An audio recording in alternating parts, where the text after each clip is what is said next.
Hi friends, welcome back to our channel. సార్వత్రిక ఎన్నికలకు ముందు ప్రచారంలో భాగంగా ఇచ్చిన హామీలను అమలు చేసేందుకు తెలుగుదేశం, జనసేన, బీజేపీ కూటమి ప్రభుత్వం ఒక్కొక్క అడుగు అయితే వేస్తుంది. అయితే సూపర్ 6 హామీలను అమలు చేసేందుకు ప్రభుత్వ యంత్రాంగం కృషి అయితే చేస్తుంది. అయితే ఇప్పటికే జూలై నెల నుంచి పెంచిన పెన్షన్లు అందించే కార్యక్రమాన్ని విజయవంతంగా చేపట్టింది. అయితే మనం మరోవైపు చూస్తే ఇటీవలే ఉచిత ఇసుక పథకాన్ని కూడా ప్రవేశపెట్టింది.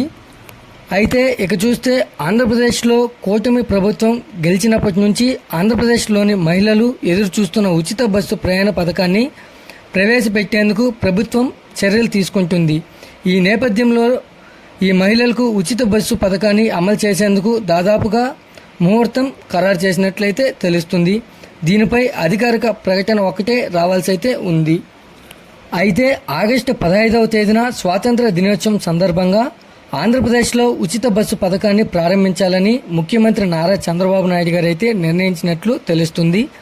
అయితే ఇప్పటికే రాష్ట్రంలో మూతపడిన అన్నా క్యాంటీన్లను ఆగస్టు 15వ తేదీన ప్రారంభించినట్లు ప్రభుత్వం ప్రకటించింది. ఈ నేపథ్యంలోనే ఈ మహిళలకు ఉచిత బస్సు పథకాన్ని కూడా అదే రోజు మొదలుపెట్టాలని సూత్రప్రాయంగా అంగీకరించినట్లు తెలుస్తుంది. ఈ క్రమంలోనే పథకం అమలుకు సంబంధించి తుది కసరత్తు చేస్తున్నట్లు సమాచారం. అయితే ఈ నెల 16వ తేదీన జరగనున్న మంత్రివర్గ సమావేశంలో ఈ పథకం అమలుకు నిర్ణయం తీసుకునే అవకాశాలు కనిపిస్తున్నాయి.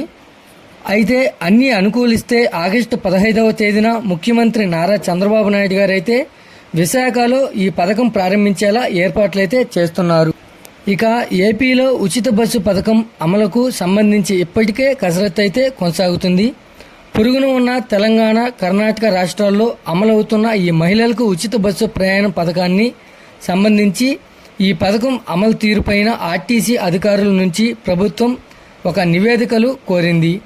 నిత్యం ఎంతమంది మహిళలు బస్సులో ప్రయాణం చేస్తున్నారు, ఈ పథకం అమలు చేస్తే ప్రభుత్వం ఖజానాపై ఎంత మేర భారం పడుతుంది, ఈ ఉచిత బస్సు అమలులో ఎలాంటి సమస్యలు తలెత్తుతాయి, అయితే ఆర్థికంగా తీసుకోవాల్సిన చర్యలపైన పూర్తి స్థాయిలో అధికారులు నివేదికలు సిద్ధం చేశారు. అయితే ఏ కేటగిరీ బస్సుల్లో మహిళలకు ఉచిత బస్సు ప్రయాణం కల్పించాలనే దానిపైన అధికారులు తుది కసరత్తు చేస్తున్నారు. ఆంధ్రప్రదేశ్ వ్యాప్తంగా అన్ని రూట్లలో ఈ ఉచిత బస్సు పథకం అమలు చేయాలని ప్రభుత్వం అయితే భావిస్తుంది.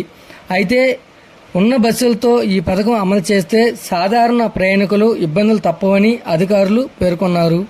కొత్త బస్సులు కొనుగోలు చేసే వరకు ఈ పథకాన్ని వాయిదా వేయాలనే సూచనలు వస్తున్నా అయితే ప్రభుత్వం మాత్రం అమలు వైపే మొగ్గు చూపుతున్నట్లు తెలుస్తుంది. ఈ వీడియో కనుక నచ్చినట్లయితే లైక్ చేసి సబ్స్క్రైబ్ చేయండి. మరొక కొత్త అప్డేట్తో మీ ముందుకు తీసుకొస్తాను. Thanks for watching.